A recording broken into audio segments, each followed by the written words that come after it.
Hello, and welcome back to another video. This is the 11th episode. Naruto was unfamiliar with luck. And when Naruto gets lucky, it doesn't go well.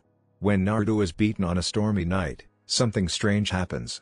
Lightning struck Naruto, but he survived. Remember to like and subscribe. Let's get this party started, shall we? Jiraiya sighed to himself as he stood in front of the many inconspicuous buildings that made up the border villages of Kusagaku. Though no one would recognize the man as he was under a powerful henge. To the outside world, he was merely a 5 feet 9 inches, brown-haired man that was dressed rather nicely with a suitcase in hand. Jiraiya raised his hand to knock once again but was interrupted when the door suddenly flung itself open. He mumbled to himself before stepping inside of the building. The door closed automatically behind him. Jiraiya continued to grumble to himself as he made his way down the main hallway of the building. He then suddenly made a right turn which was quickly followed up by a right turn. He began to follow an almost random path of twist and turn that would leave most people confused and lost after the 5th rotation. The winding route ended with Jiraiya facing a dead end. The man was still grumbling to himself as he knocked on the wall 3 separate times with even intervals in between each knock. He stopped his mumbling momentarily to click his tongue loudly before continuing to mumble to himself. For several seconds the only noise in the hallway was Jiraiya's unintelligible mumbling. Suddenly the wall in front of him seemed to start hissing loudly. Jiraiya took a step back as the wall rose from the floor, revealing a secret entrance. He quickly walked into the new revealed passage as the wall made its descent back towards the ground. Once the wall had completely made its way back to the ground, Jiraiya immediately dropped in the henge in an exasperated groan. He tilted his head to the side as an audible crack emitted from his achy bones. He did the same thing to the other side before working out several kinks in his arms and legs. "I see you're making yourself comfortable, Jiraiya-sama," a voice said from in front of Jiraiya. The Toad Sannin released another groan before looking up. Standing before him was a young white-haired female. Young was almost not descriptive enough as the girl looked like a young child. Her long white hair fell to the middle of her back as her baby blue eyes stared at him with a sense of mischief in them. She stood at the short height of 4 foot 6 inches. Her body contained none of the curves that would reveal that she was an older woman. Yumi Shirayuki was one of the many spies in Jiraiya's spy network. She was also one of the most effective. Her childlike appearance concealed the fact that this woman was actually 40 years old. Jiraiya never knew whether the woman was hiding her real appearance underneath a powerful genjutsu or she was just naturally a Lolican's dream. He had found the woman on the streets 10 years ago. He had first thought that she was an orphan as he watched her steal expertly from unsuspecting caravans and traders entering grass country. He had gone up to her and attempted to offer her food, but that's when things took a turn for the Sannin. The girl had turned on him and released a volley of kunai at point-blank range at his face. It was only due to a quick substitution that he was still alive today. That was not the end of her assault though. The girl had continued to unleash kunai after kunai with an almost deadly accuracy towards the Sannin. His yells and screams were drowned out by the clashing of steel in the air. The lolly seemed to have an inexhaustible amount of metal pointy thing aiming to kill him. Finally, after what seemed like hours, the girl finally ran out of weapons. The two had managed to make their way to a clearing which was now filled with weapons. The trees, the ground and even several unsuspecting animals had been punctured by the woman's wrath. After she had finished unleashing her armory full of weapons, Jiraiya had explained to her what he was trying to do. The girl was skeptical but accepted it nonetheless. The Sannin had taken the girl out for something to eat where she had explained her story. She was born and raised as an orphan. She had no idea who her parents were and likely never would. As a child she was forced to steal and fight to live. As the years went by, she became better and better at it. Her childlike appearance had made it even easier, most people writing her off as not a threat within a first glance. After the two had eaten, Jiraiya had offered to buy a woman a house if she would take part in his spy network. Her childlike appearance made people drop their guard around her. Secrets would spill all around her and all she had to do was report them to Jiraiya and she would have a place to live and enough money to eat for the rest of her life. "Anything interesting going on?" Jiraiya asked as he made his way towards the living room of the hidden house. He sat down in one of the plush chairs that littered to woman as the woman sat across from her. She reached into one of the many pockets of the oversized coat she was wearing before pulling out a folder and sliding it over to Jiraiya. "Your little group is continuing to grow bolder and bolder. I've been hearing rumors that they have even been taking missions from Iwa apparently. I don't know why." Yumi stopped when she noticed a small eruption of smoke beside Jiraiya. The only reason she didn't immediately jump from her seat and throw her kunai towards the smoke was Jiraiya's reaction. The man released a loud groan before turning to the cloud of smoke. "Jiraiya-chan. We have a problem." a trembling voice said from within the smoke. The smoke quickly cleared to reveal a teary-eyed miniature toad. The toad has green underside with purple marking around her mouth and the back of her body. The top of her head looks as though she is wearing a hairnet with hair rollers underneath, giving her an old woman look.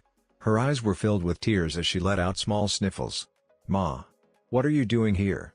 Where is Pa? You usually don't venture out without him?" Jiraiya asked with concern in his voice. Yumi sat across the table, choosing to stay silent and observe. "He's trying to make the transition go smoothly." Ma managed to stutter out after several seconds. The confusion across Jiraiya's face did not go away as he continued to look at the hysterical toad. "Transition? You need to be more specific, Ma," Jiraiya said. The toad looked down at the ground for several long minutes while sniffling loudly. Finally she looked up into Jiraiya's eyes before speaking. "He's dead, Jiraiya-chan. Game Abunta is dead." Naruto honestly did not know what to think as he rode on the back of the boss summon of the Panther clan. He was clad in his white hoodie and Anbo-style pants. His Konoha headband was nowhere in sight as a black-white headband wrapped firmly around his forehead. The headband had the head of a panther on it, symbolizing Naruto's loyalty towards the Panther clan. It had been several days since his participation in capturing the border city of Rankaku. It had been almost 2 weeks since he had first stepped foot in the summoning realm. He knew he would have to return to the ninja world soon, which worried him slightly. He knew he would not face any consequences on basically disappearing. After all, he was given these 2 weeks off by the Hokage herself. What he was worried about was the reaction of his so-called sensei. He knew of Jiraiya's affiliation with the Toads and there wasn't a single doubt in his mind that the man would eventually catch word of his doing if he hadn't already. The man would most likely have some really harsh talk ready for him when he arrived back in Konoha. He wouldn't be surprised if the man outright tried to attack. Those thoughts were cleared from his head as Naruto peered around at the landscape the army of panthers were traveling through. A small smirk graced his lips when he realized they were marching through the fields that were just outside the city limits of Rankaku. To realize he had freed a territory that was so deep in what was once panther territory brought pride to himself. Years back, before he had even signed the panther summoning contract, he may have felt guilt at his actions. Because when you got to the root of the situation, he was helping in the slaughter of life and the displacement of family. He was taking children, women, men, young, old and even newborn away from their home. He was causing rifts to form in between families, inter-village fighting and even rebellions. While he was not the main cause of all of this, he still helped in the cause of it. Though he felt no remorse or shame. He felt no shame as he watched his panthers destroy the houses generations of toads lived in. He felt no remorse or sadness when he watched the panthers make a massive bonfire of personal possession the displaced family. He felt no sense of guilt as he watched the body of dead toads getting pushed into mass graves before being buried under tons of dirt and rock. If anything, he felt happiness, satisfaction and a bit pride at his actions. He felt happiness at the praise his actions received from the members of the Panther clan. Each panther knew his role and prowess during the battles and he received praise from them accordingly. He felt satisfaction at finally being able to give something back to the clan of summoning animals who had taken him in. Mayunoka, Shinji and you were just the tip of the iceberg when it came to the members of the Panther clan felt like were family to him. Over the years he had gained a familiar bond with each of them. He considered them a part of his family just as they considered him a part of his clan. His empathy for the toads had died a long time ago. Sometimes he wondered if it had ever existed in the first place after hearing what atrocities had been committed during the initial slaughter of the panthers. His actions held no hesitation for he had nothing to hesitate about. Every hand sign, molding of chakra, wave of his chains, and every stroke of his sword was smooth and uninterrupted like a trained killer. Because that was exactly what he was. A killer. War was where he lived and where he belonged. War was where he thrived. Hanabi tapped her feet impatiently as she stood in the clearing that contained Amai's headstone. Every few seconds she would stare up at the sun only to huff in annoyance. She would then go back to examining the clearing while impatiently tapping her foot. This process had been a regular part of Hanabi's day for the past week and a half. She would eat, start her daily training with her father and elders before finishing and going out into the village. She would always mysteriously find her way into the clearing where she had faced Naruto weeks ago where she would wait. Sometimes she would continue her training while other times she would simply just sit and take in the environment. Whenever her patience ran out, she would huff before storming out of the training ground. After 5 straight days of doing it without consciously realizing it, Hanabi finally stopped to think about why she was doing it. She immediately broke down the reason why she was going to that field. Whether she liked to admit it or not, She was hoping to meet with the blonde-haired shinobi that she had once hospitalized only for him to come back and thoroughly beat her ass into the ground. Then she had to ask herself why exactly she wanted to see him. That had been the part she had been struggling with for the past 2 days. She had first thought that it was just because the boy had managed to bested her in combat, but that theory was quickly thrown out of the window. If she honestly wanted to, she could ask Neji or even her father for a spar and get the same results. She could not blame her apparent attraction to Naruto on simply his strength. She had then tried to blame it on the way he had beaten her. Maybe she was growing tired of sparring with the Hyuga members? Maybe his unique fighting style and seemingly ultimate defense against the Juken had interested her enough to seek his presence for another spar? That idea had stuck with her for the grand total of 3 hours before she smacked herself back into reality. Not once when she visited the clearing had she consciously or unconsciously prepared herself for a spar. She didn't carry any kunai, and she had usually just gotten finished showering after a training session with her clansmen. Then it had finally hit her, and it hit hard.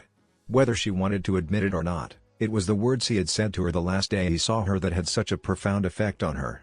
He had told her he respected her, not because of her position or possessions, but for her strength.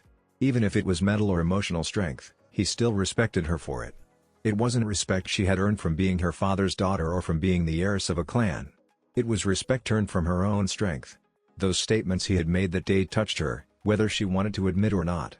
She was craving more of that respect from the blonde-haired shinobi. He had been the first and only person, so far, that had respected her as such. With every visit to that clearing, she hoped for a chance to talk to him once again, to gain more of his respect for her strength in mind, body and soul. Anybody else could have said the same thing to her at that exact moment and she wouldn't have cared. It would only matter if it came out of that smirking, white-clad, blonde-haired shinobi's mouth. Hanabi sighed to herself as she stepped back into her clan's compound. She ignored the bowing guards and servant as she marched towards her room. As soon as she got there, she immediately locked the door behind her before jumping onto her bed. "Hurry back soon, you blonde-haired idiot," Hanabi mumbled to herself before passing out. Luckily for her, her wish would be granted. Scene change, Game Abunda's battle flashback. "You're going to die today on this battlefield," Game Abunda said it as he attempted to overpower his opponent using his sword. Silence was his response as his opponent continued to hold its own against the Toad's mighty swords. The panther's claws were protruding from his paws as they held against the might of Game Abunda's sword. Every once in a while, one would gain the upper hand, only for their opponent to increase their strength and even the ground between the Toad. Surrounding the two massive summoned creatures were the sound and sight of battle. Hundreds, even thousands of panthers and toads clashed against each other in an almost epic struggle. The once brown dirt was polka-dotted with the blood of the two creatures. Weapons and broken claws stood embedded into the ground next to their deceased masters. The two armies were battling along the border of the Shinro River Valley. This piece of territory was important as it provided a larger supply of fresh water to anyone who owned it. This was also the last piece of land that was officially under Panther rule before the clones took over their territory. It was also the battle place of the last battle between the Panthers and the Toad. The Toads had been well aware of the fact that the Shinro River was the last piece of territory the Panthers needed to finally reclaim all of their stolen land. They had prepared well, sending as many troops, supplies and weapons to the front lines without leaving Mount Myaboku completely defenseless in the case of a surprise attack by the Panthers. They had been confident with their 1,000+ warriors ready to fight against who they thought to be the inferior creatures. Their size and numbers were surely greater than the thought-to-be dead felines. And they were correct. The Toads held the advantage over the Panthers in size and numbers. But the Panthers had the advantage over their speed and stealth. When night struck, the Panthers themselves struck with a ferocity unseen. Their camouflage working perfectly against the night as they dashed towards the Toads' camp. The first blood of the battle had been spilt by the Panther clan. Luckily, the Toad clan had been able to quickly gather themselves and retaliate to the threat. They managed to expel the small group of attacking Panthers, while capturing one from their camps before gathering their army. After torturing the captured Panther to find the location of his camp, the Toads gathered their weapons and marched. They didn't have to march far as the entirety of the whole Panther clan had met them midway. Unlike the Toads, the Panthers' temporary home was hidden from the Toads.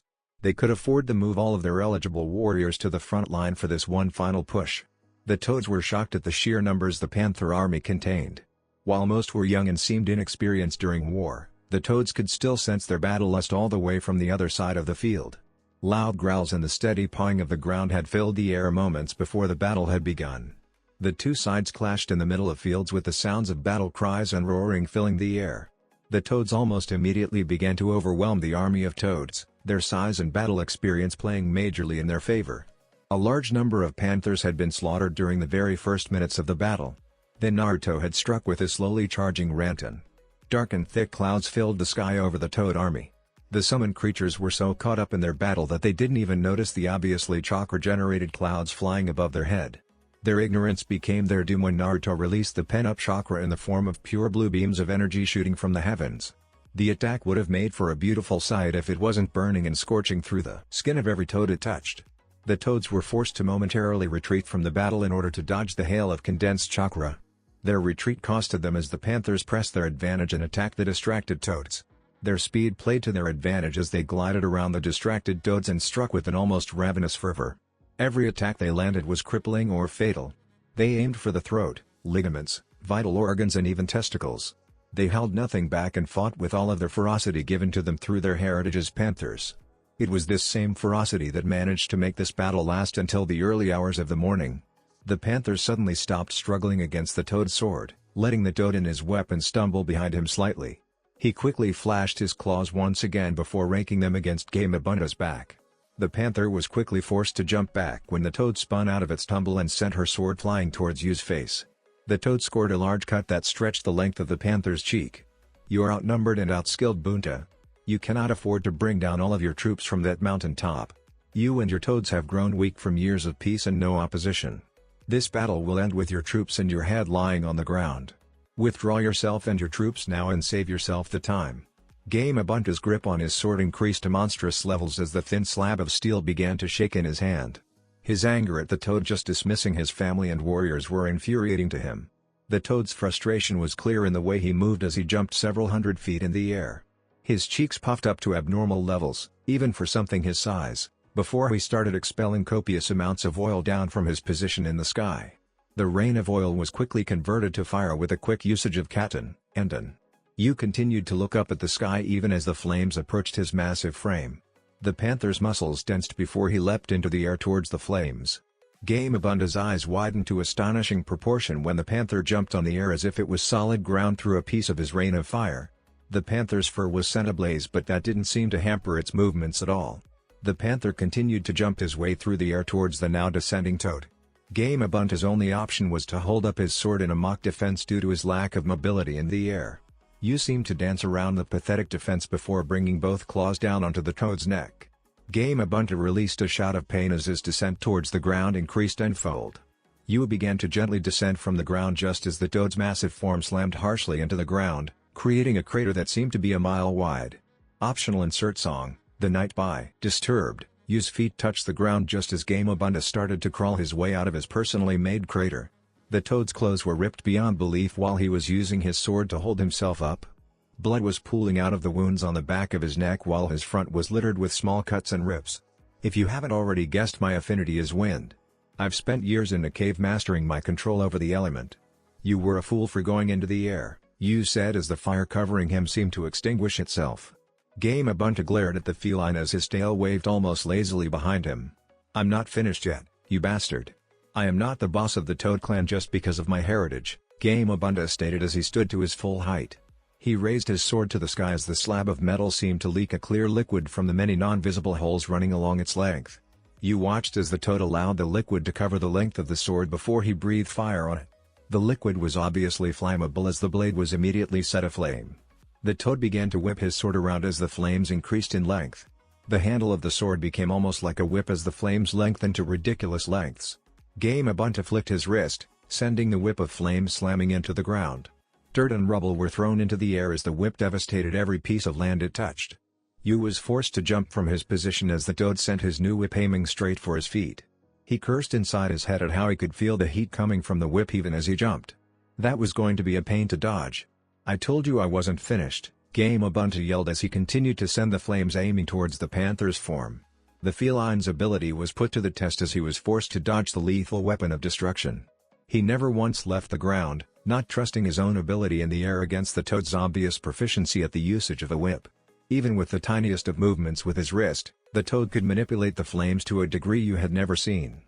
The boss summon hadn't even found the need to move from his spot as Yu hadn't got within striking range of him. "Dance for me, you giant pussycat." Gamabunta yelled as he kept you on the move. The panther finally seemed to grow tired of dodging as he jumped to the air. Gamabunta immediately retaliated by sending the whip in a high arc straight towards the feline's position. You managed to only just dodge as the whip cinched him instead of completely frying him. The panther continued to jump higher and higher in the air, only barely dodging the toad's whip. Gamabunta was forced to send more and more of his chakra into the whip to lengthen it as you climbed higher and higher into the air. Die, you bastard, Gamabunta yelled as the flames surrounding the blade increased into a raging inferno that shot straight towards Yu's airborne form. The toad allowed a grin to slip across his lips when his flames filled the entirety of the sky and blocked out Yu's form.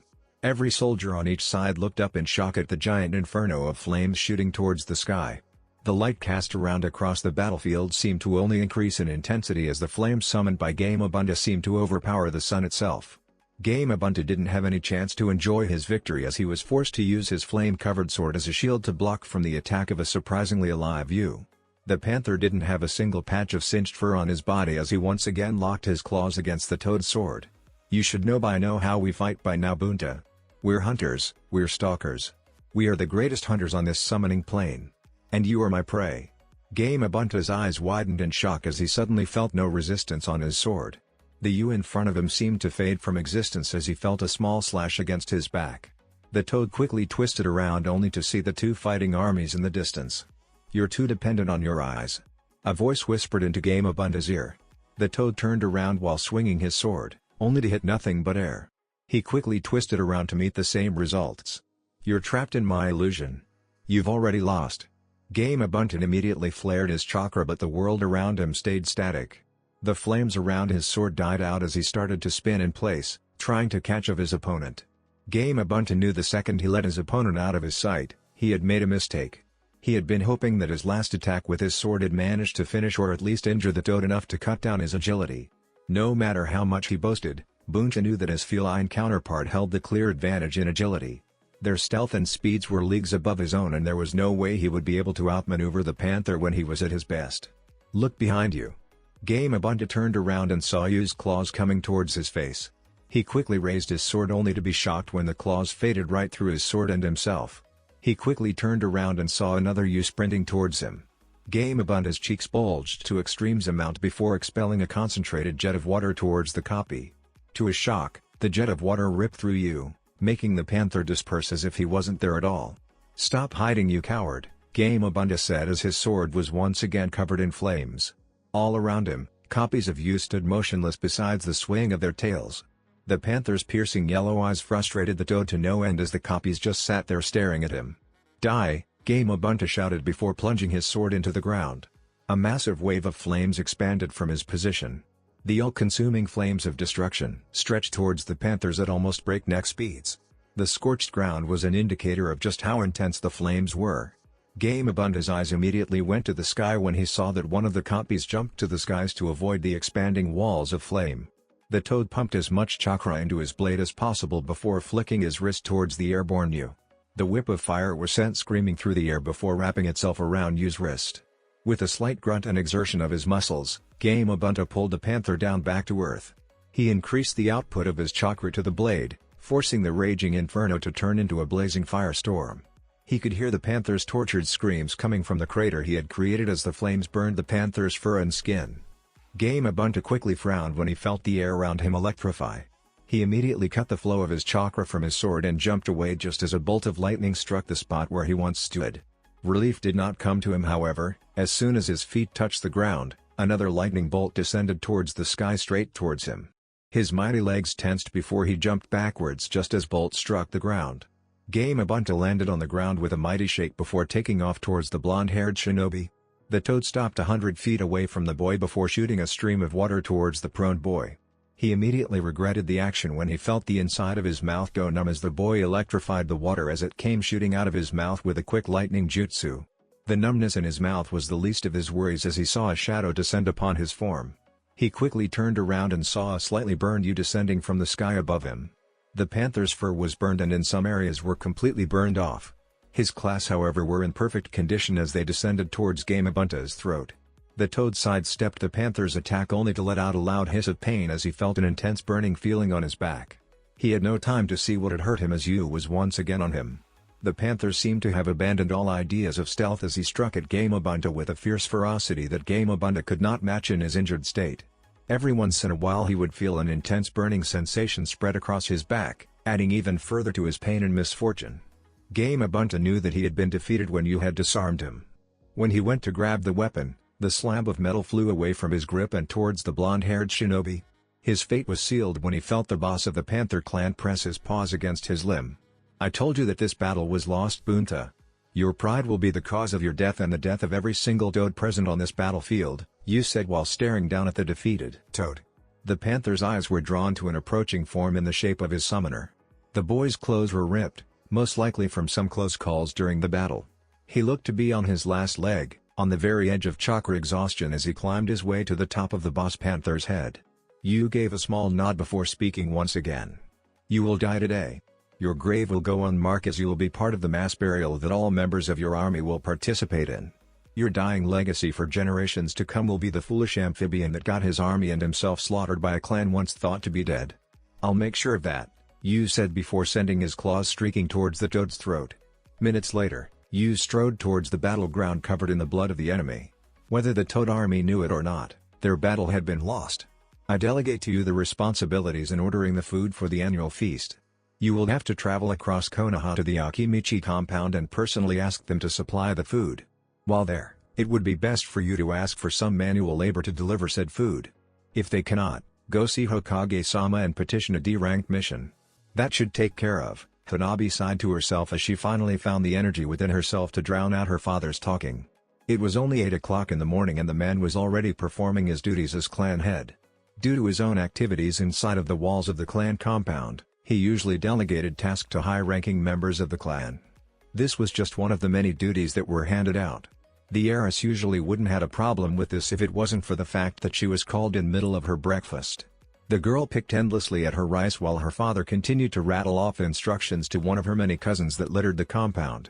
Her sister had apparently been ordered by her sensei to show up early for training, so she was a non-factor during this affair. She, herself, had the day off from the exams due to it being the birthday of the Shodaime. While she was grateful for not having to be trapped in that infernal academy building for hours on end, she wished she actually had something other to do than to train, eat and sleep. "Just forget it," Hanabi muttered under her breath before standing up and excusing herself from the table. Her father dismissed her with a casual wave of his hand while continuing his conversation. The girl quickly picked up her plate before dumping it in the sink and disappearing from the kitchen. 10 minutes later the Hyuga heiress could be seen walking out of the compound dressed in her usual clothing. Neji once again was not accompanying her. Seems like the flow of missions for his team has increased significantly since the Chunin exam invasion, thought the little Hyuga princess. Inwardly, Hanabi wanted to scoff at the wide berth the villagers were giving to her as she walked down the main streets of Konoha. While they were do the same for another individual, names will not be given, they gave her a wide berth out of admiration and respect. The admiring looks that sent her once filled her with jubilation when she was younger, but now she detested them. While she loved attention, she enjoyed it even more when she had poured her blood and sweat into it and earned it. She did not earn this. She could sense the fakeness basically radiating from several of the business owners that found her status high enough to call her Sama. She knew they only wished for her to stop into their stores and buy all of their stock. While all of this was going through her mind, her body seemed to automatically respond by plastering a fake, soft smile and waving regally towards the civilians. This seemed to appease the masses as they slowly dispersed, leaving the pondering heiress to herself. The girl continued to let her mind wander on issues that she did not usually enjoy talking about. Her body was on autopilot as it gracefully guided its way through the now crowded markets of Konoha. As the sun continued to climb its way to its apex in the sky, the streets began to become more and more crowded. Less and less people began to part their way for her as her face got lost in the hundreds that traveled the worn dirt roads. Eventually her feet stepped off the well-worn dirt path and onto the soft grass of one of Konoha's many training grounds. Her feet parted the sea of grass as she strode across the field and towards the forest that seemed to surround the entire village. Her figure soon disappeared into the literal jungle of timber that surrounded the training ground. Hinata should be back in time for the feast. With her there, she will take the brunt of those horny sons of diplomats attempting to get into our pants. She won't be able to hide her figure behind her jacket. Those pigs won't be able to take their eyes off of her, leaving me the opportunity to sneak out without notice. Hanabi freely let out a mischievous giggle at her train of thought. If there was one thing she hated, It was dealing with diplomats and allies of the Hyuga clan.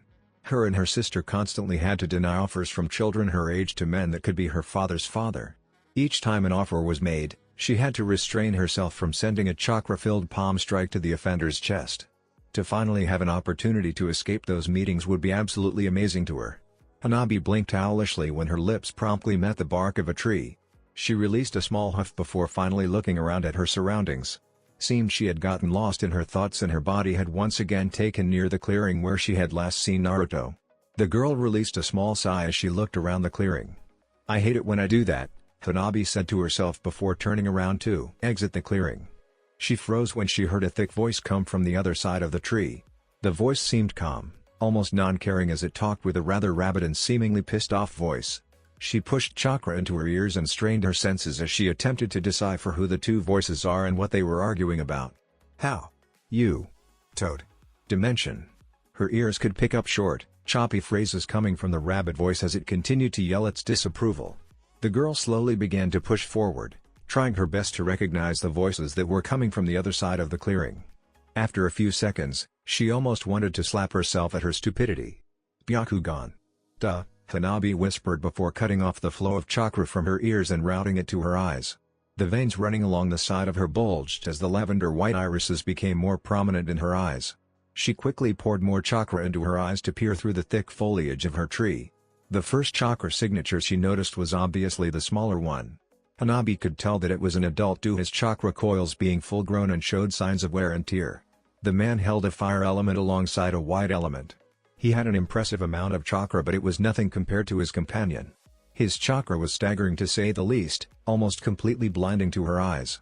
Luckily she had been slowly getting used to activating her Byakugan around it and had slowly become accustomed to staring at the massive chakra source.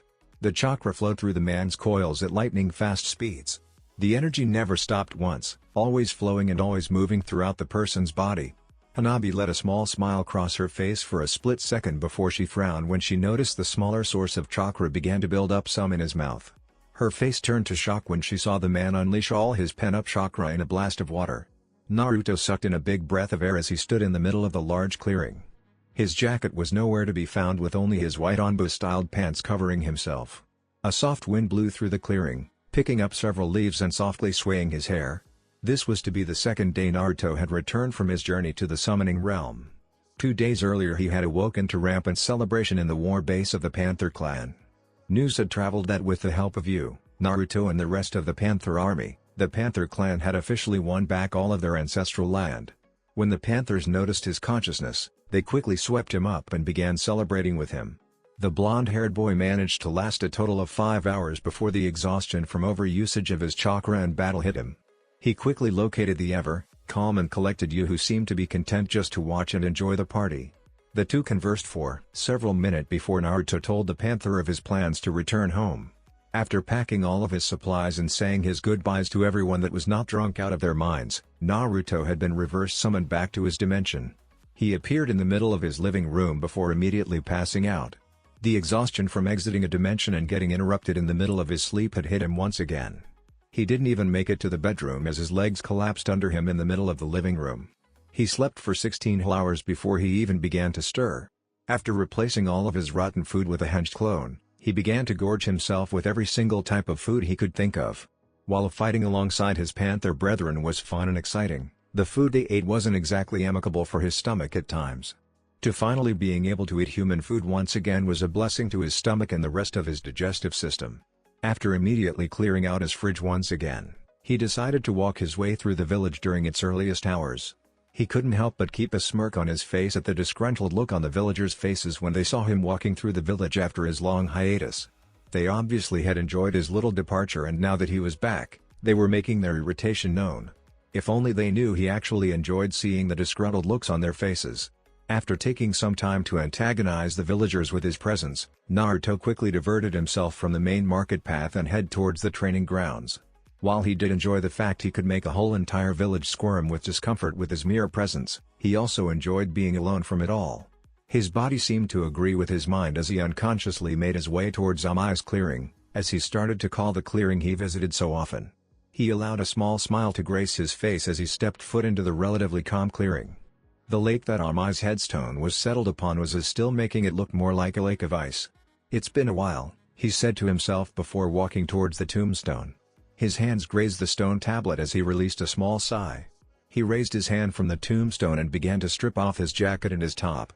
He casually threw the articles of clothing towards the tree line while sinking his foot into the water.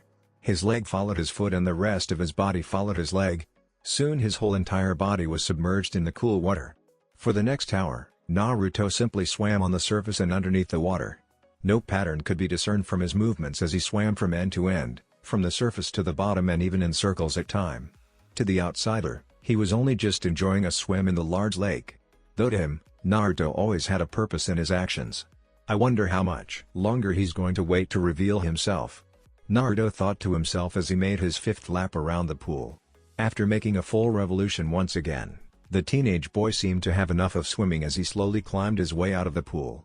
He started to walk towards the tree line where his clothes laid before he suddenly froze. A second late, 2 footsteps could be heard from behind him. Naruto released a small chuckle before turning around and observing the new inhabitant of the clearing. "I was wondering how long you would just sit up there in the tree and look. I was beginning to think you just wanted to look at me instead of talking," Naruto said as he stared at the emotionless Sannin. The man stood with his arms crossed as his eyes burrowed into Naruto's skull. The air in the clearing seemed to grow tense as the two stared into each other's eyes. This had been a confrontation Naruto knew he would eventually have to face when he returned to Konoha. If his disappearance didn't draw questions from certain people, he knew his actions during the war would draw attention from the man standing in front of him. After all, he had helped in the slaughter of the man's own summon. He knew that would warrant some attention from the usually aloof Sannin. The man remained silent as he stared at the younger shinobi. One could mistake the Toad Summoner as a statue as his eyes never left Naruto's form. Even his chest did not have the telltale signs of breathing as his feet stood anchored to the ground. "Silence, eh? Then I hope you don't mind when I ask you to leave. I'd rather not have an old man peeping on me while I'm swimming," Naruto said to Jiraiya before turning and dismissing the man with a simple wave of his hand. Inwardly he was counting down to himself as he made broad steps towards the pool. His movements were confident and relaxed while on the inside he was preparing himself from the inevitable outbreak from the Sannin. 3, 2, 1. "Now!" Naruto shouted to himself as he quickly rolled right. His paranoia was well earned as the Sannin pounced on his previous position just a second after he had jumped away. Naruto sprung up from his roll and saw that the once stoic man had barely restrained rage boiling in his eyes. The boy had to restrict himself from outright laughing in the man's face and just instead settled with a small smirk. "Why did you do it?" Jiraiya said while staring at Naruto. The air in the clearing seemed to go even tenser as the two entered another staring contest. Naruto grinned as he felt himself slowly shift into a battle stance. His legs began to widen from each other as his arms slowly came up to his chest. "I have no idea what you're talking about." Naruto was silenced when the man in front of him disappeared from sight and reappeared in front of him in the matter of a second. Before he could even react, the man's fist was planted squarely against his cheek. The boy's feet were lifted from the ground and soon the rest of his body followed. Naruto's face was then accentuated with the rough bark of the trees surrounding the clearing. He could feel the rough bark of the tree digging into his cheek as his body crumpled to the ground. The boy didn't have much time to leave before Jiraiya's hands closed around his throat. He felt the back of his head slam into the tree as the man's eyes bore into his own. "Do not play dumb with me, boy. I know where you have been for the past 2 weeks. I know what you have done. So why did you do it?" Jiraiya growled out as his hand tightened like a noose around Naruto's already bruising throat. The boy managed to produce a grin before spiking his chakra dangerously high. The Sannin released a short yelp when he felt himself get shocked by Naruto's chakra. The man took a step back as Naruto slowly got to his feet. "I was helping my brothers win back their homeland. A few toads got in the way and ended up losing their lives." Naruto had to use both of his hands to catch the fist of an enraged Sannin as the man attempted to take his head off. Naruto channeled chakra into his hands, temporarily paralyzing the Sannin's arm while it sat firmly in Naruto's grasp. Naruto pulled on Jiraiya's arm, making the enraged and belligerent man stumble forward. The boy drew his head back before slamming it harshly into Jiraiya's head. The man recoiled back as a spout of blood erupted from the man's forward. Naruto's own forehead was bruised as he watched the man raise his fingers to his wound. "We gave them a chance to surrender. We offered each and every village we attacked a chance to surrender. When they took it, they sealed their own fates. They had their chance." Jiraiya disappeared from his sight once again, only this time Naruto was expecting it. He crouched low to the ground as the man appeared above him once again and attempted to cave in his chest with a heavy kick. Naruto swung his outstretched leg around and swept Jiraiya's planted leg out from under him. The man swung around, using the momentum of his fall, to land a heel kick on the back of Naruto's head. To the Sanin's shock, the boy erupted in a cloud of smoke and sparks that left his leg unresponsive and numb. "You really are pissed if you can't tell the difference between a clone and the real me," Naruto said as he emerged from the lake. Jiraiya turned to him and forced himself up on his unresponsive leg. "How dare you stand before me as if you're innocent? You and your summons are responsible for the death of hundreds of Toad warriors. I spent years with these Toads. They were good people and you slaughtered them. You have caused so much chaos on Mount Myaboku. Mass riots, fighting, death, disease, overcrowding. You don't know what you have done?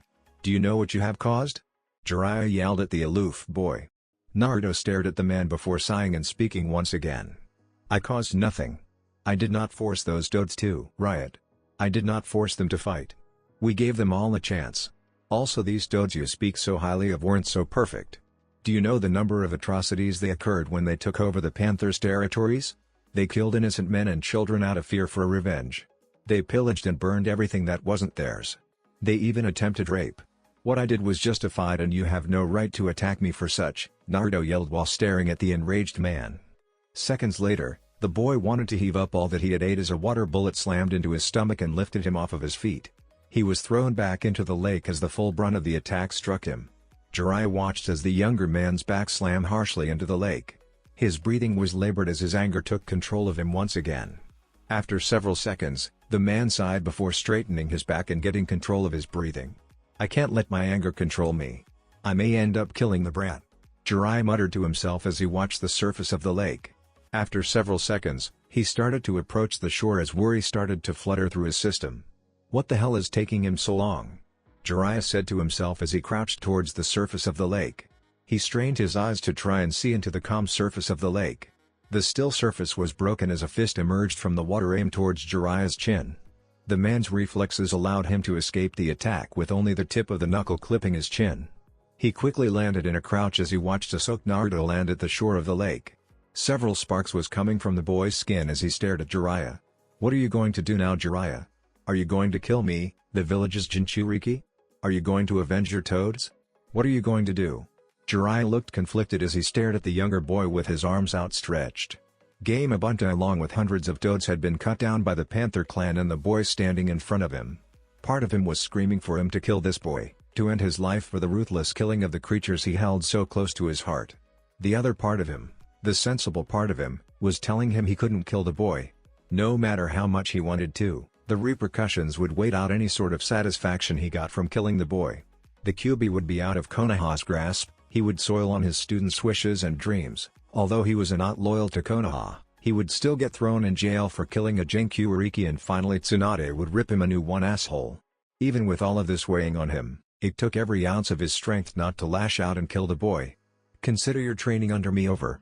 Do not come near me, do not ask for my assistance, do not request my presence. You are dead to me," Jiraiya said before disappearing from Naruto's side in a puff of smoke and leaves. Naruto stared at the spot the man once occupied before letting out a sigh and falling onto his butt. His hand immediately went to his stomach as the pain of the water bullet came to him. "That went a lot better than expected," he said to himself before falling backwards onto the grass. The boy closed his eyes as he attempted to block out the pain that was residing in his stomach. "Mind explaining to me why Jiraiya of the Sannin almost killed you?" The blond boy was snapped out of his semi-meditation when he heard a voice coming from above him. He slowly opened his eyes and saw the curious face of one Hanabi Hyuga staring down at him. The boy grunted before closing his eyes again, dismissing the girl with his attitude. She didn't take too kindly at this as a tick mark appeared on her forehead. The girl slammed her palm down into Naruto's already injured stomach, making the boy release a loud groan of pain. The girl watched with a sadistic smirk on her face as she watched the blond boy roll back and forth on the forest floor while clutching his stomach. "You make the best welcome home presents." The boy managed to groan out as he came to the stop. The girl released a huff before taking a seat to the injured boy. While the boy still had his eyes closed, Hanabi couldn't help but examine his shirtless form. His upper body was still wet from his time spent underwater. The water only worked to highlight his already impressive body. His muscles were that of a true shinobi, prominent but lean, made for speed with an undertone of strength. They looked to be almost chiseled out of stone as the water slowly dripped down his form. Hanabi had to hold herself back from licking her own lip as she watched a single drop of water disappear below his waistline. "You know I'm not a piece of meat." Hanabi's attention was thrown away from its scudder back up to Naruto's face where his eyes were now open. His lips were set in a smirk as he watched the girl begin to sputter and blush while trying to explain her actions to him. The girl's cheeks were burnt as her tongue continued to betray her by making her stutter and trip over every word she tried to say.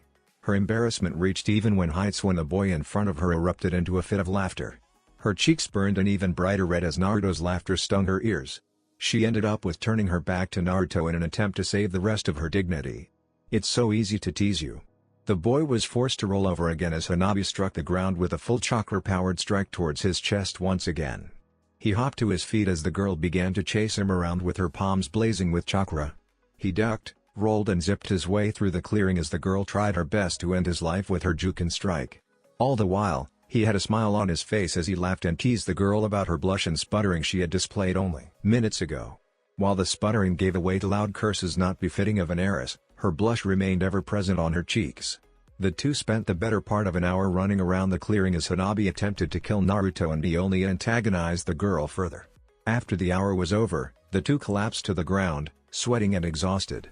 After Hanabi finally calmed down enough to restrain herself from not killing Naruto, she began to explain to him all the events that had happened during his leave to the summoning war. The boy sat there and happily listened to each and every word said by the younger girl. It would only be several hours later while Hanabi laid in bed would she realize what had happened. The girl had closed her eyes and prepared herself to go to sleep when it finally hit her. She sprang up with her eyes opened wide. A loud curse erupted from her lips as she tried to restrain herself from screaming bloody murder. Naruto had never answered her question. "Aha. I bet you weren't expecting a chapter before the New Year's. But my beta and I did it. I hope you all enjoyed it." The fallout between the already crappy relationship between Naruto and Jiraiya has happened and more Hanabi/Naruto development to come. Unfortunately this shall be the last chapter for New Year's, unless I gain enough motivation to type another 5k plus words. I hope you all have a wonderful holiday season and New Year's. Love you all and bye. Warning, the material you're about to read is the reason why this fic is M-rated. Are you ready? I said, are you ready? Motherfucker, I said are you ready? Yeah, just get his over with. Translations and explanations Science Shot I'm the first Hokage, it's pronounced Hokage, of Konoha. One Fire Shadow is the literal translation. After replacing all of his rotten food with a henged clone, he began to gorge himself with every single type of food he could think of. No, he is not cannibalizing his own clone. Goddammit people, how can you think of something so sick? Actually, we didn't even consider that, but you put it here, that means you are having fucked up thoughts, and you even fucking laughed. Lala lala lala lala lala lala, I can't hear you. Naruto channeled chakra into his hands, temporarily paralyzing the Sanin's arm while it sat firmly in Naruto's grasp. Naruto pulled on Jiraiya's arm, making the enraged and belligerent man stumble forward.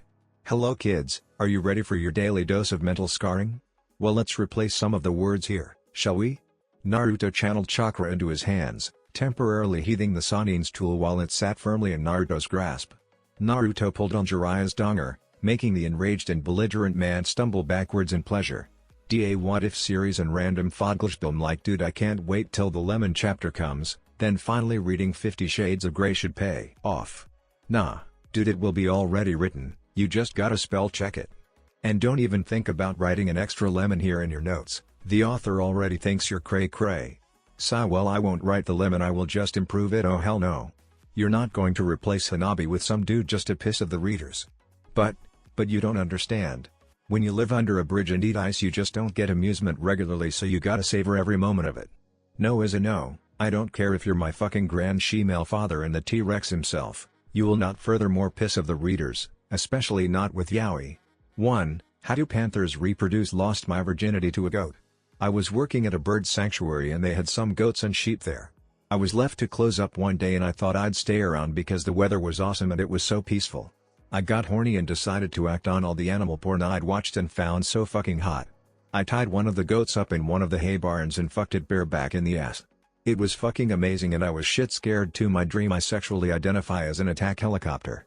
Ever since I was a boy I dreamed of soaring over the oil fields dropping hot sticky loads on disgusting foreigners. People say to me that a person being a helicopter is impossible and I'm fucking retarded, but I don't care. I'm beautiful. I'm having a plastic surgeon install rotary blades, 30mm cannons and AMG 114 Hellfire missiles on my body. From now on I want you guys to call me Apache and respect my right to kill from above and kill needlessly. If you can't accept me, you're a heliphobe and need to check your vehicle privilege. Thank you for being so understanding. 3. The hybrid. Hello, I come to seek help. I am interested in trying to discover a way to produce eggs much like a chicken does. I have tested inserting the egg into myself and hoping it will act like a seed and grow like a tree in my belly, but so far it has not been successful. Please help, I struggle to sleep at night without an answer. Okay. Now I was pretty lazy even for my standards and didn't bother to write crap, so I just copied other crap. These are the stories of my fellow spammers that now must rest in pepperoni due to so Nazi mods, and with this I share their knowledge. Guys, I hope you enjoyed the chapter and some QSJHSKLZGHMNBM. See you next time on Boys Struck My Lightning, a fascinating story about little tsundere girls that view older boys as pieces of meat to pounce and the same older boys who don't mind it cause they're fucking lolicons. Will Bob find his underwear? I didn't know you got promoted as well, Shikamaru. I'm surprised your lazy ass even accepted the vest, Naruto stated as he appeared in front of the northern gates of Konoha. His was greeted with a soft sigh from the spiky-haired boy while he took the rest of the time to examine the rest of the time. Kiba, Choji and surprisingly Neji. The first two proceeded to wave to him while Neji gave him a slight nod of his head. It took you long enough to arrive. I'm guessing that you have already been briefed by Tsunade. Naruto gave him a small nod, deciding that it was not the time to be exchanging jokes. This was an A-rank mission and he was already the last member to arrive. Good. We'll be in a diamond formation. You'll take lead while Neji protects us from the rear. Kiba will take right while Choji takes left. I'll remain in the center. Naruto and Choji will be the main attacking force of the group while Kiba and Neji will be constantly checking our surrounding. I will make adjustments accordingly. He was shown heading northwest from here, so let's get moving, Shikamaru stated before setting off in a fast sprint. Immediately the rest of the team formed a diamond around him, offering him the maximum amount of protection during the journey. The team traveled in complete silence for over 20 minutes at their top speed. Naruto could have gone faster as well as Kiba, but Shikamaru's stamina and Choji's lack of speed forced them to keep to a steady pace. They traveled along the general dirt paths that branched out of Konoha but soon were forced to take to the trees to follow the trail. Every once in a while Kiba or Neji would call out an adjustment and Shikamaru would instruct everyone to follow in line with it. Overall the team worked well together considering the almost non-existent team interaction they had between the two. His scent is getting stronger and stronger. We are slowly catching up to them. Kiba called out. Shikamaru turned his head back to look into Neji's eyes. I can confirm Kiba-san's statement. They are using chakra to boost their movement and I am able to track them through this. The amount of it in the air is getting denser, which means it has less time to disperse through the air. We are gaining on them, Neji stated as the veins around his eyes bulged. He was pushing the range of his dojutsu to the maximum in order to keep up the traveling group. The strain in his eyes were noticeable but he paid it no mind. His mind was only on the mission and he refused to let a bit of strain in his eyes stop him from finishing it. The team traveled in silence for several more minutes before Kiba signaled them to stop. Neji soon followed with upping the amount of chakra he was sending to his eyes. His eyes narrowed slightly before he began to address Shikamaru. They're approximately 100 yards away. There are 4 of them like we have confirmed. They have just sent one back, most likely to distract us. He seems to have the largest amount of chakra amongst us and is coming towards us fast, Neji stated. Shikamaru sighed before rubbing his fingers against his temples.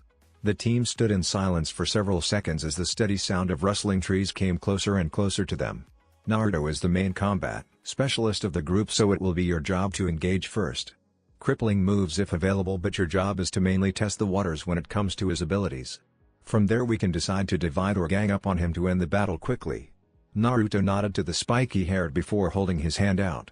A lightning rod appeared with a puff of smoke as he widened his stance and focused his eyes on the rustling trees. The boy didn't have to wait for long as a large shadow came barreling out of the trees and landed in front of him, throwing up a small cloud of dust. Naruto sighed to himself before creating a clone and disappearing in the cloud of dust. The dust quickly cleared to reveal the hulking form of one of the Sound 4 members. The young teen standing in front of them made for a very intimidating figure. He was tall, standing a good couple inches above every single member of the group. He was built big, the top layer deceiving most to believe to be fact. But to their trained eyes, the group of ninja could tell that the boy was actually rippling with muscles. His mohawk and sleeveless tunic gave him an either more imposing aura as his orange eyes stared into Naruto's. No words were exchanged between the two as the large teen dashed towards Naruto at surprising speeds for his size. Naruto grinned before lowering himself to the ground and approaching the boy. The two met in the middle as the rough attempted to take the boy's head off with a heavy haymaker. Naruto used his lightning rod to block the large punch, but it was obvious he was straining against the strength of the boy. His arms were shaking slightly while he stared at the smirking boy face. "My name is Jirobo of the Southern Gates. Turn back now or die," the boy said in a deep voice. A frown crossed his face when he noticed that Naruto was now grinning up at him. He let out a loud yell when a strong electrical current shot through the lightning rod.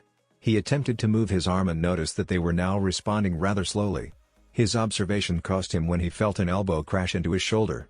He was sent tumbling back where he felt a pair of hands land on his lower back. He was forced to let out a loud scream when he felt a strong jolt of electricity shot through him, straight into his spine. The original Naruto had jumped out of his hiding spot and attacked the teen. Jirobo fell to his knees as he found himself losing control of his movements. He managed to look up and see the tip of a lightning rod coming towards him. "I refuse to let Orochimaru down so easily. I refuse to die," the boy screamed out as black markings covered his face. A wave of dark chakra emitted from his body, dispelling the clone that was in front of him and throwing the original back. The boy released a loud roar as he rose to his feet, seemingly free from the paralysis that once plagued him. "This must be the cursed seal Tsunade-sama briefed us about. I didn't realize it was going to be this potent," Shikamaru muttered to himself as the dark purple chakra surrounded the teenage boy. He shot his eyes towards Neji and saw the boy evaluating the purple chakra. "This chakra? I've never seen anything like this before. It seems to be coming from a circular mark on his neck. It's very potent. Just getting close to it will most likely cause burns or possibly chakra poisoning. Though we shouldn't have to worry much," Neji said out loud. The heavy-set teen climbed to his feet as the black markings continued to stretch further and further across his body. He faced the remaining Konoha ninja as the purple chakra seemed to increase in intensity. "You are all in the way of Orochimaru-sama's goals. You will die for your insolence," the boy yelled before planting his fingers into the ground. The four Konoha ninja tensed slightly as they felt the ground shake as Jirobo flexed his muscles.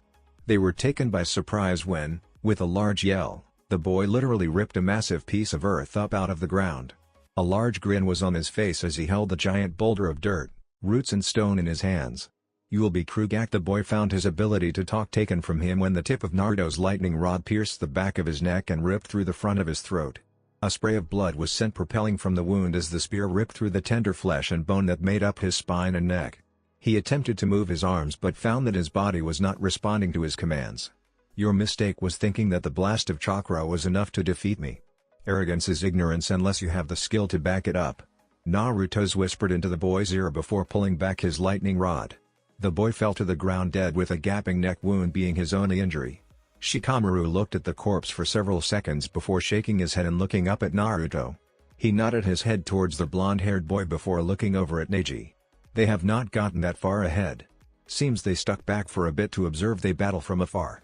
If we slightly increase our pace, we should be able to catch up to them in under 10 minutes, Neji stated. Shikamaru sighed before walking over to Jirobo's corpse. He took a small scroll from out his weapon pouch before placing it over the body. With a small application of chakra, the body disappeared into the scroll in a burst of smoke. Change of formation. Neji will take point while Naruto takes left and Kiba takes right. Choji will take rear. Increase traveling speed slightly, Shikamaru said before taking off into the trees. The rest of the group fell in line with the lazy Nara while traveling at a slightly faster speed. The team traveled at this speed for several minutes before Shikamaru signaled them to stop. Neji narrowed his eyes slightly before pulling out a kunai and sending it flying towards the space right in front of him. The kunai seemed to snag on something as a small whistle filled the clearing.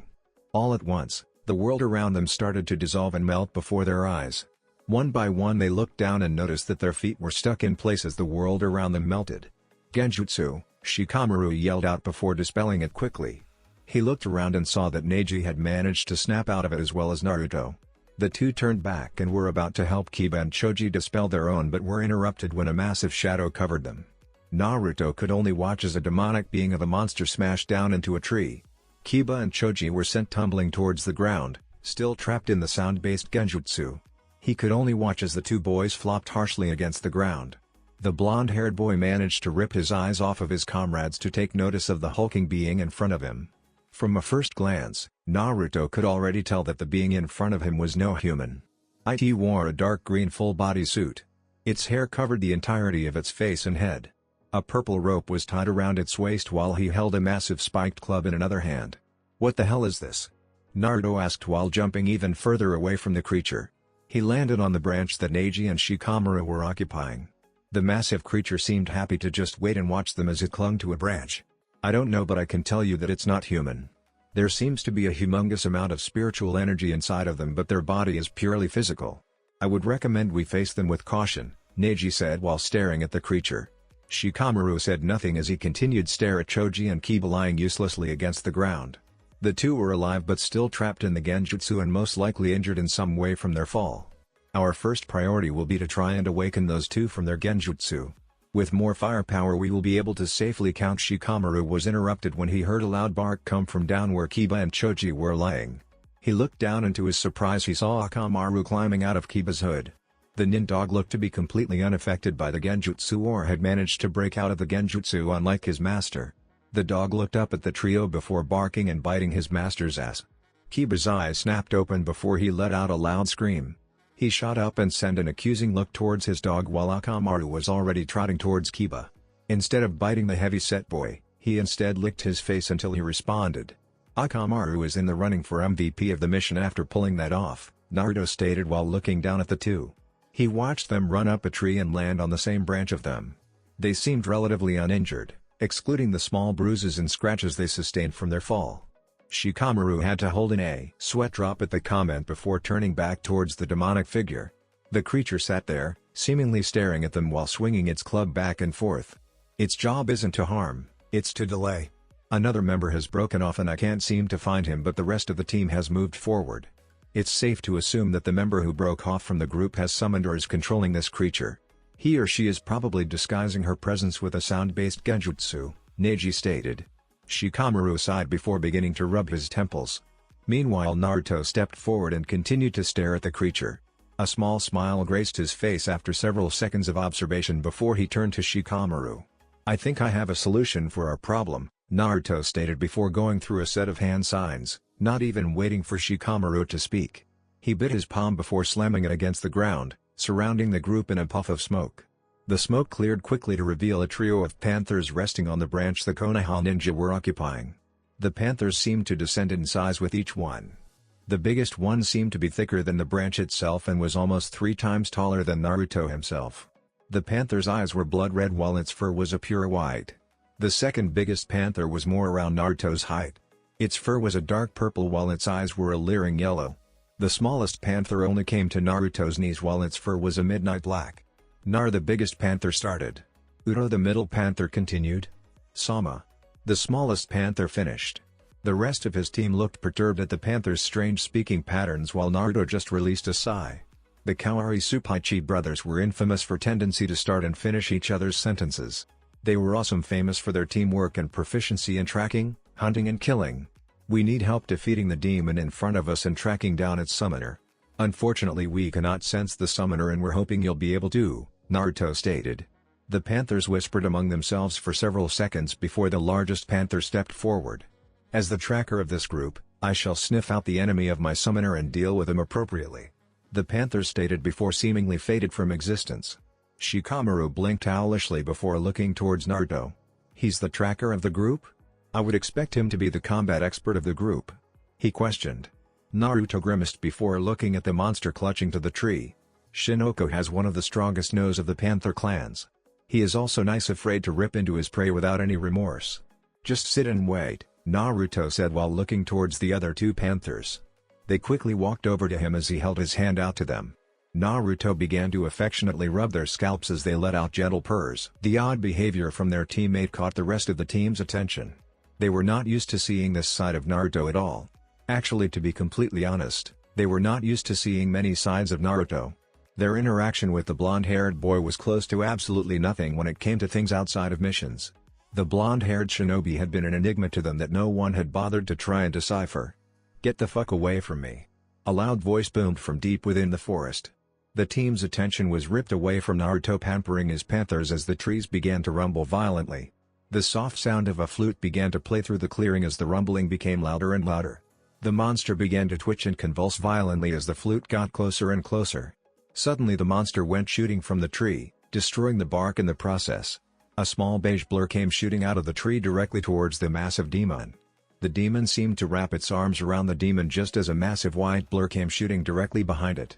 The white blur sunk its teeth deep into the demon as its form began to descend towards the ground.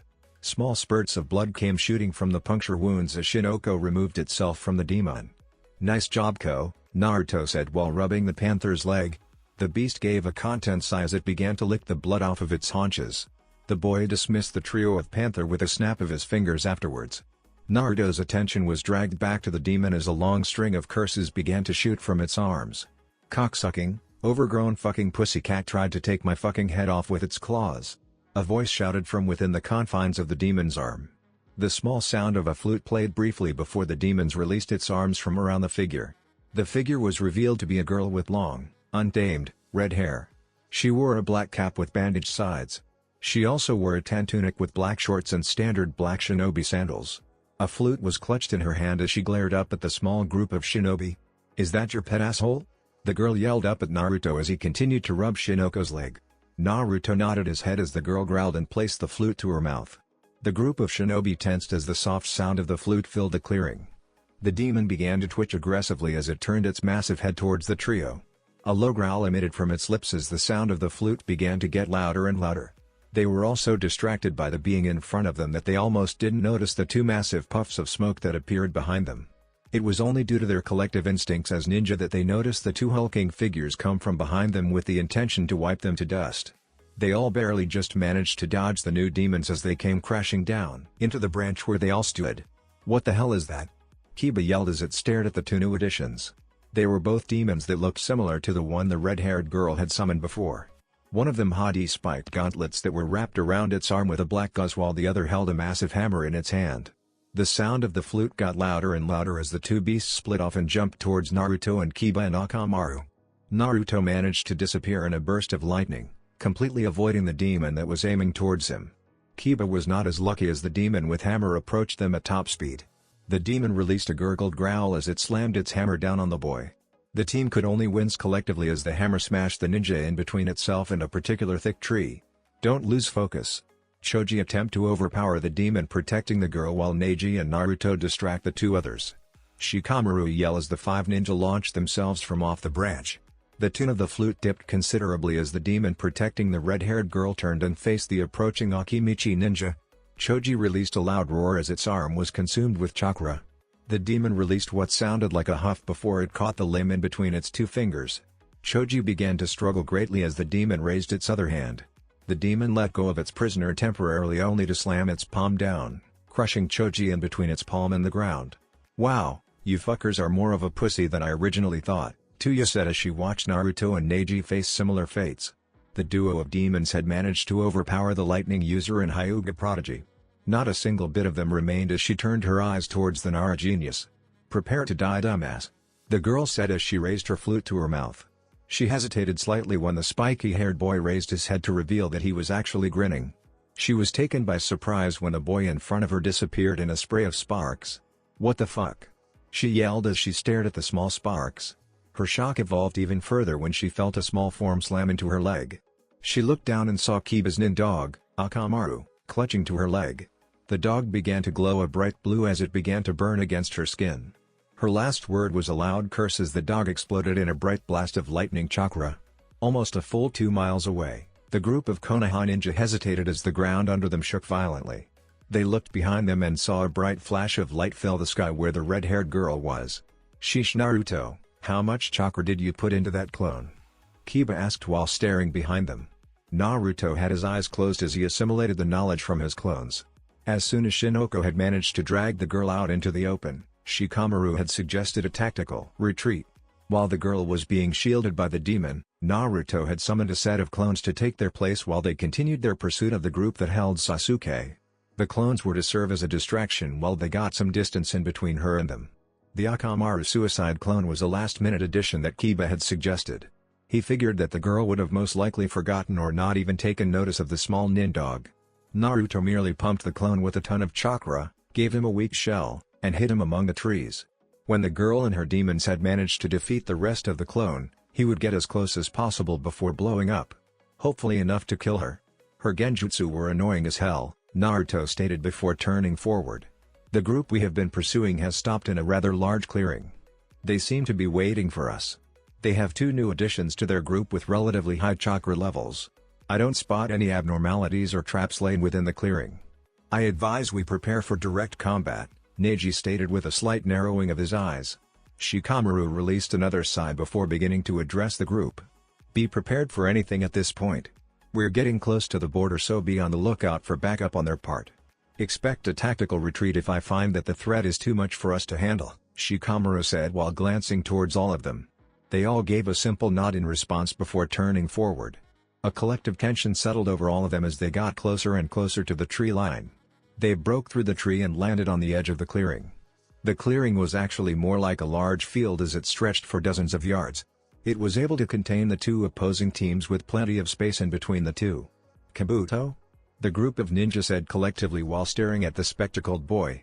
The white-haired teen released a soft chuckle before slowly sliding into a defensive stance. 2 chakra scalpels slowly appeared in his hand as he stared at the group of Konoha ninja. Hello to you all too. I bet you weren't expecting me? That's it for this video. I hope you all enjoyed the video. Don't forget to like the video, subscribe to the channel, and follow me on my other social media accounts. Anime God here, and I'm signing off.